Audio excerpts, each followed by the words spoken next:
Good evening, and welcome to Goodnight Flagstaff. My name is Amanda DeLano, and I'm an actor with Theatricos Theater Company.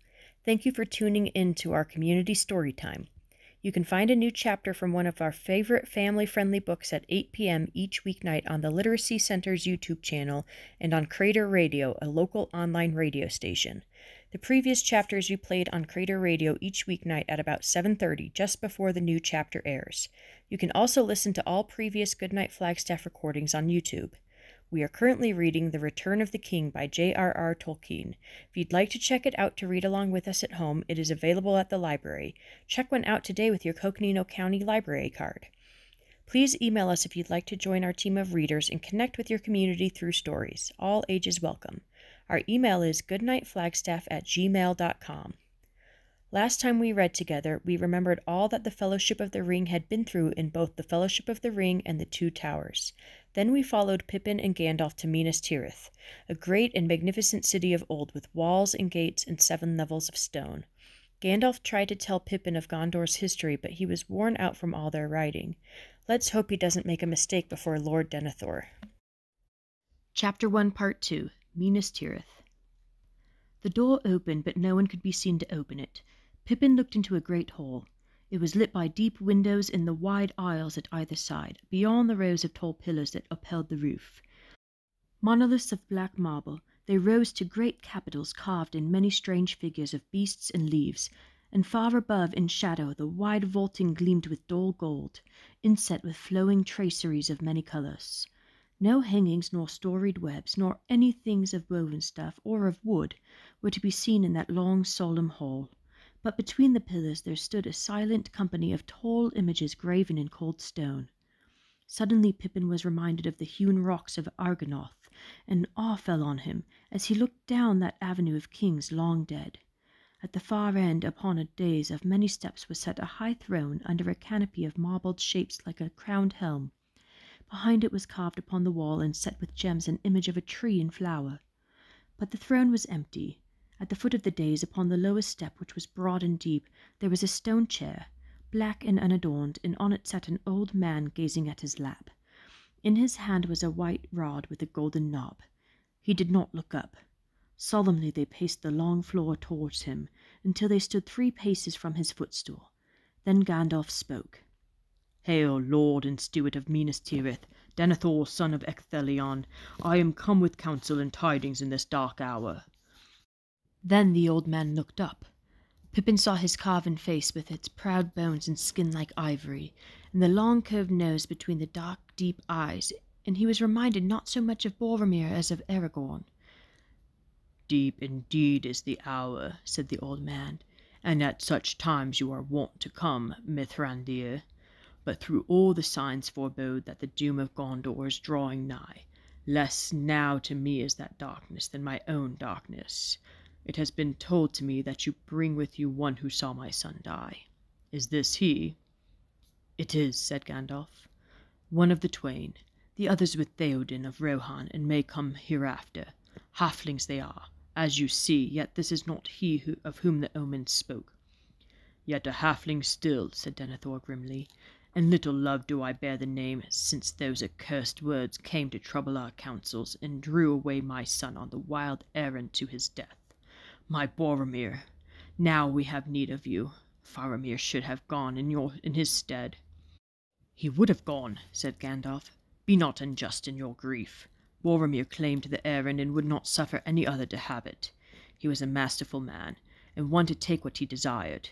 I journeyed far with him and learned much of his mood, but you speak of his death. You have had news of that ere we came?" "I have received this," said Denethor, and laying down his rod he lifted from his lap the thing that he had been gazing at. In each hand he held up one half of a great horn cloven through the middle, a wild ox horn bound with silver. "That is the horn that Boromir always wore," cried Pippin. "Verily," said Denethor, "and in my turn I bore it, and so did each eldest son of our house, far back into the vanished years before the failing of the kings. Since Vorondil, father of Mardil, hunted the wild kine of J.R.R. in the far fields of Rhûn, I heard it blowing dim upon the northern marches 13 days ago, and the river brought it to me, broken. It will win no more." He paused, and there was a heavy silence. Suddenly he turned his black glance upon Pippin. "What say you to that, halfling?" 13 days, faltered Pippin. Yes, I think that would be so. Yes, I stood beside him as he blew the horn, but no help came, only more orcs." "So," said Denethor, looking keenly at Pippin's face. "You were there? Tell me more. Why did no help come, and how did you escape, and yet he did not, so mighty a man as he was, and only orcs to withstand him?" Pippin flushed and forgot his fear. "The mightiest man may be slain by one arrow," he said, "and Boromir is pierced by many. When last I saw him, he sank beside a tree and plucked a black-feathered shaft from his side.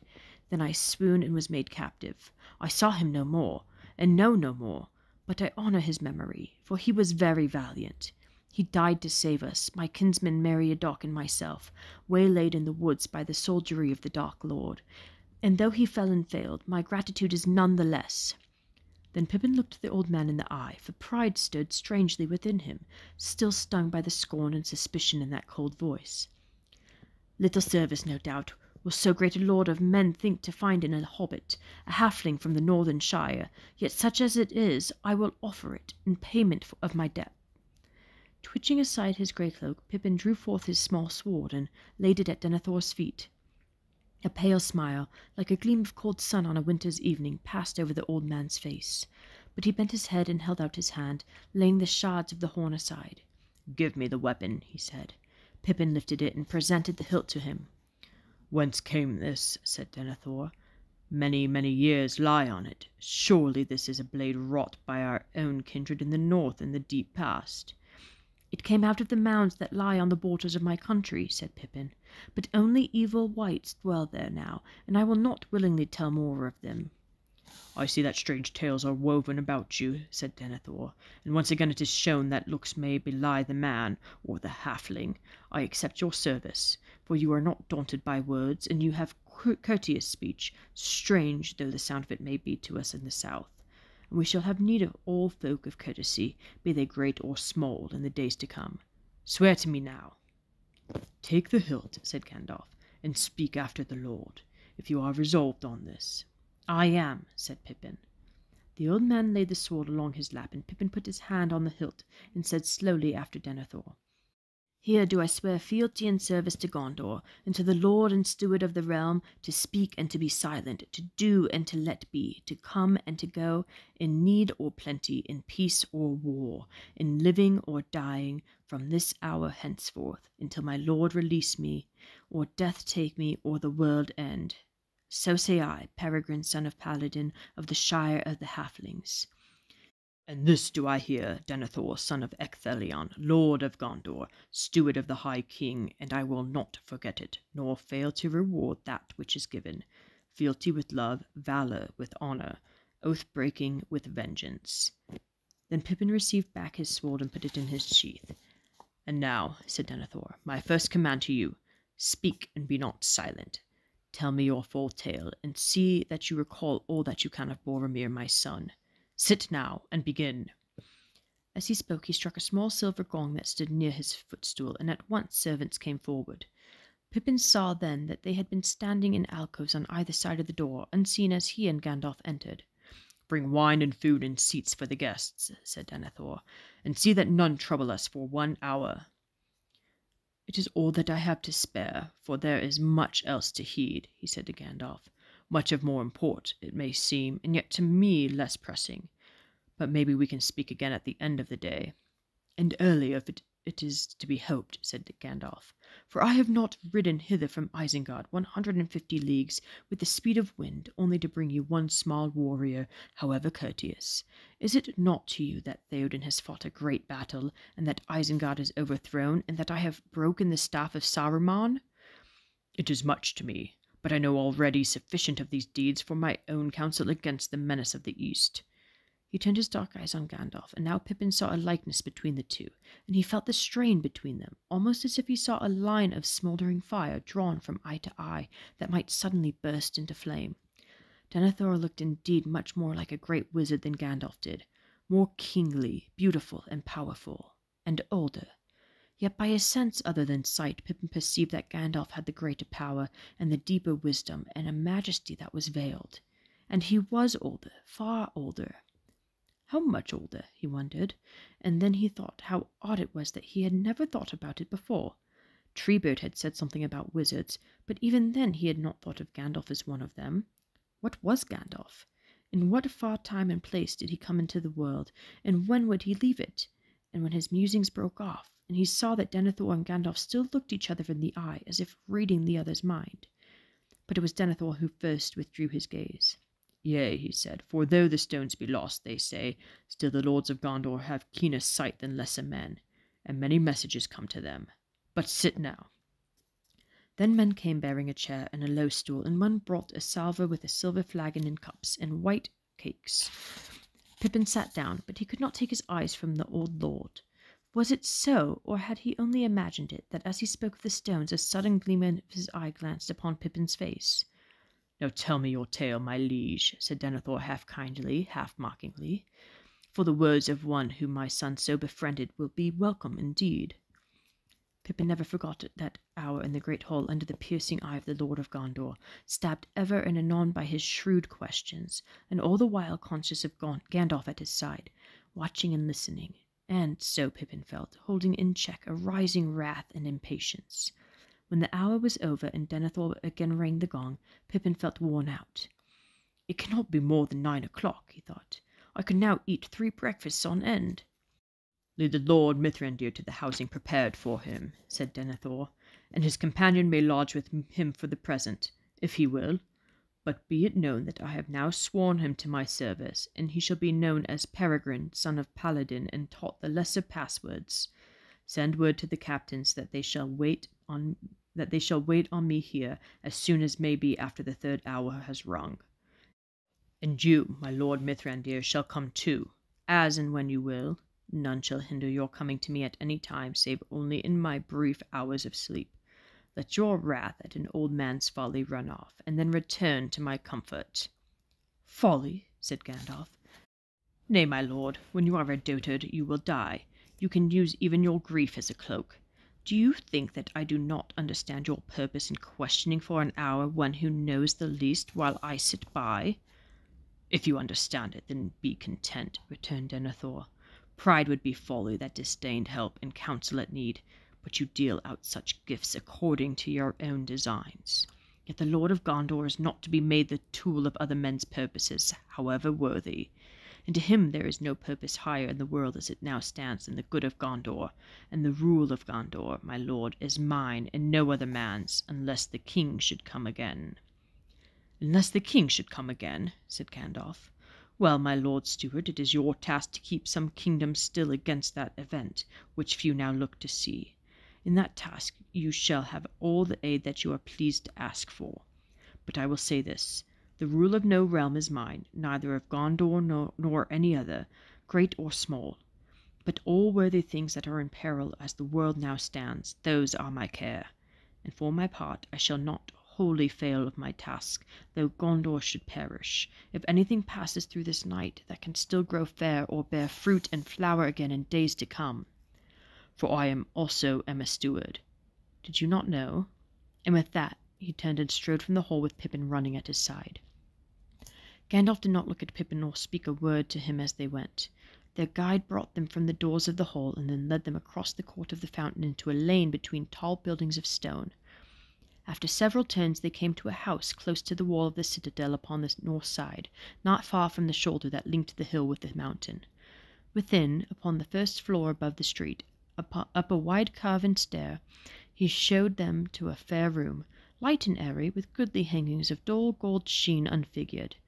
It was squarely furnished, having but a small table, 2 chairs, and a bench, but at either side there were curtained alcoves and well-clad beds within with vessels and basins for washing.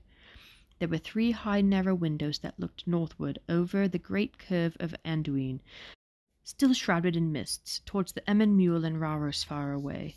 Pippin had to climb on the bench to look out over the deep stone sill. "Are you angry with me, Gandalf?" he said as their guide went out and closed the door. "I did the best I could." "You did indeed," said Gandalf, laughing suddenly, and he came and stood beside Pippin, putting his arm about the hobbit's shoulders and gazing out of the window.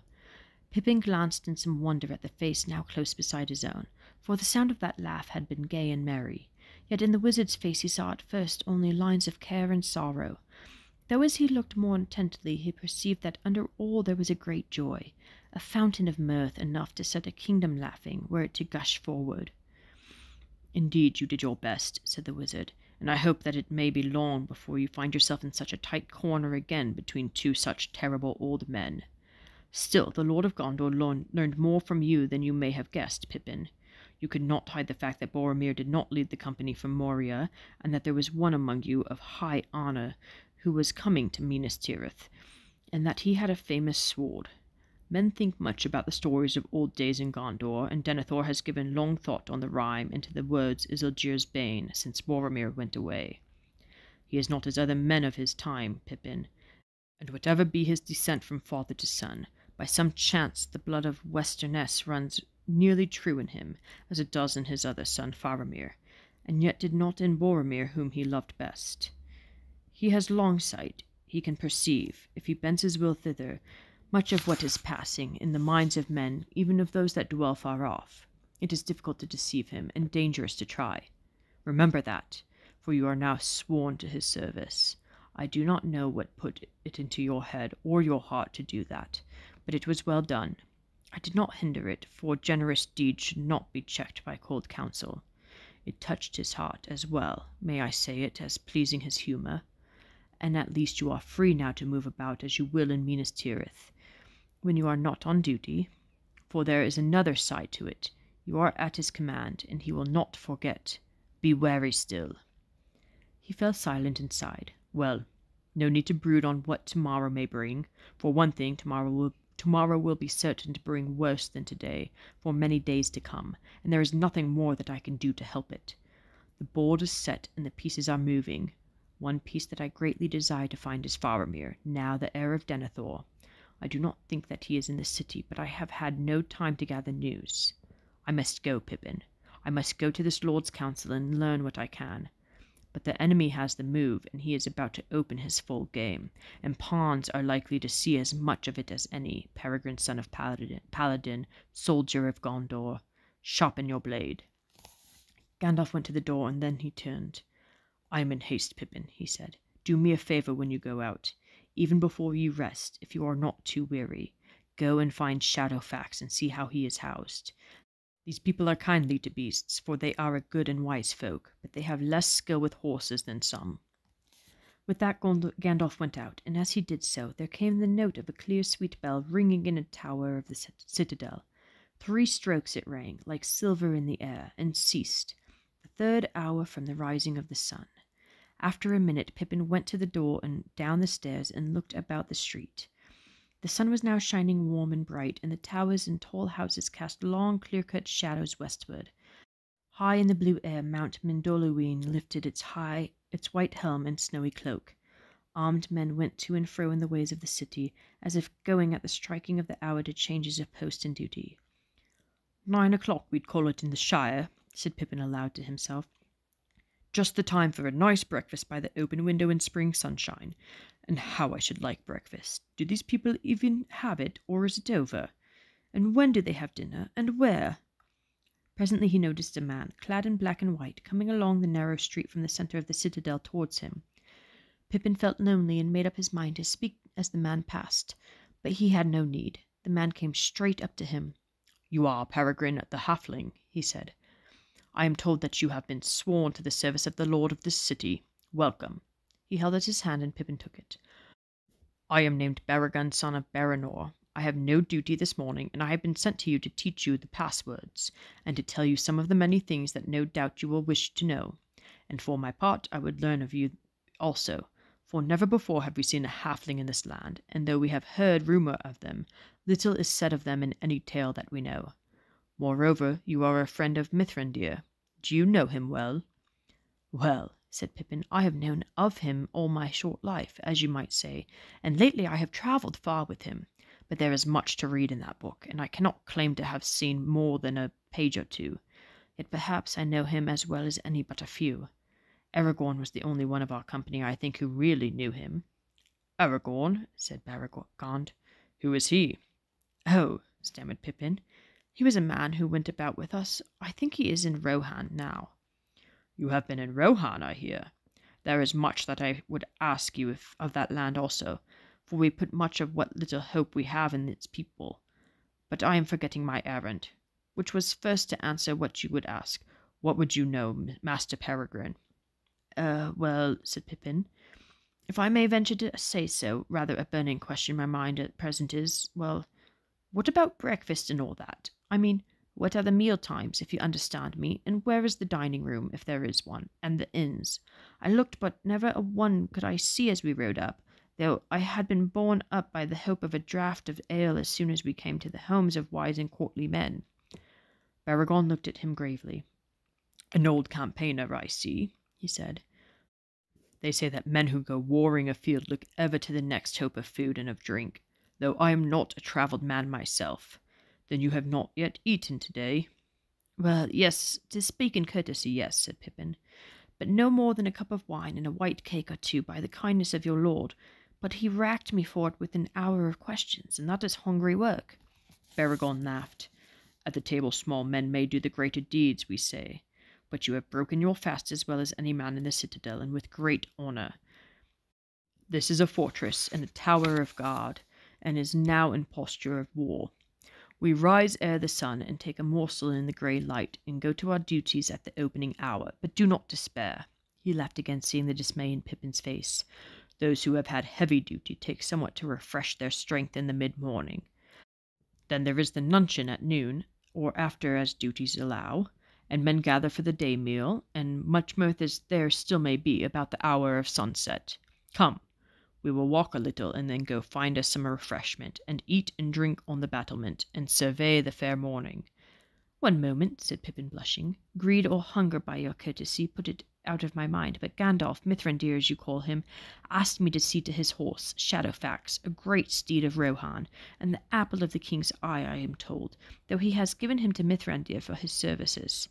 I think his new master loves the beast better than he loves many men, and if his good will is of any value to this city, you will treat Shadowfax with all honour, with greater kindness than you have treated this hobbit, if it is possible."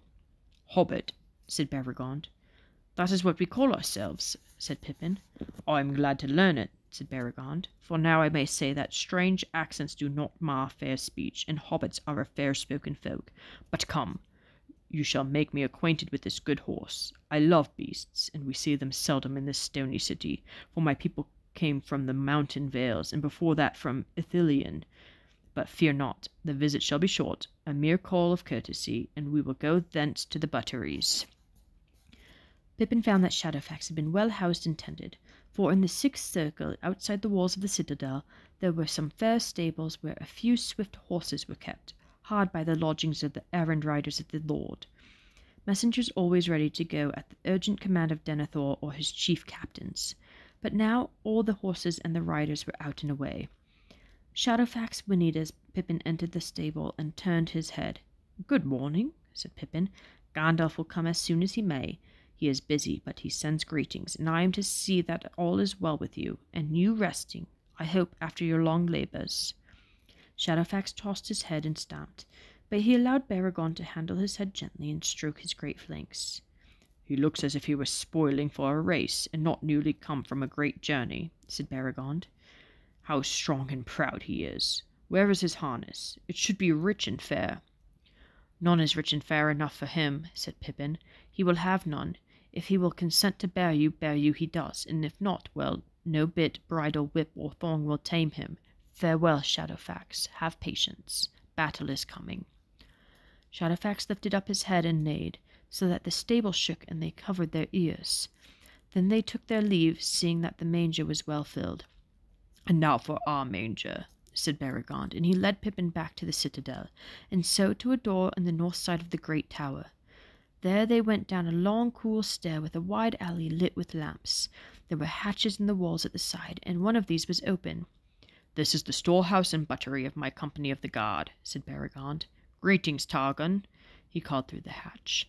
"It is early yet, but here is a newcomer that the Lord has taken into his service. He He has ridden long and far with a tight belt, and has had sore labor this morning, and he is hungry. Give us what you have."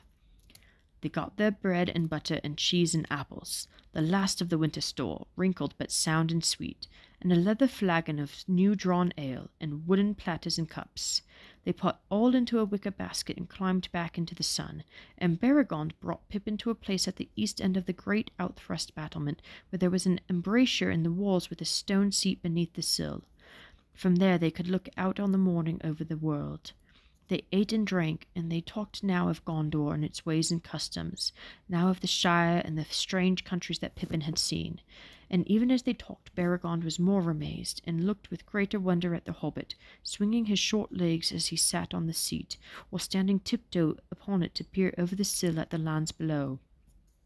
"I will not hide from you, Master Peregrine," said Beregond, "that to us you look almost as one of our children, a lad of 9 summers or so, and yet you have endured perils and seen marvels that few of our greybeards could boast of.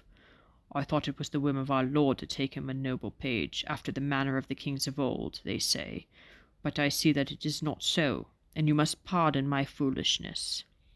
"I do," said Pippin, "though you are not far wrong. I am still little more than a boy in the reckoning my own people, and it will be 4 years yet before I come of age, as we say in the Shire.